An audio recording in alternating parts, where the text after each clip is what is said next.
जब से अइली सतगुरु चरणवा हो, जन्मवा सफल हो गई।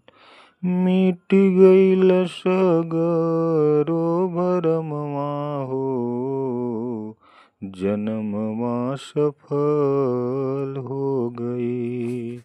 जब से अइली सतगुरु चरणवा हो, जन्मवा सफल हो गई।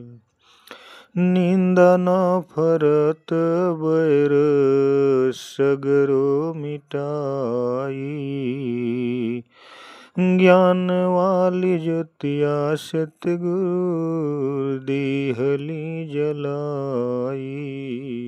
निंदा न फरत बैर सगरो मिटाई, ज्ञान वाली ज्योतिया सतगुरु देहली जलाई।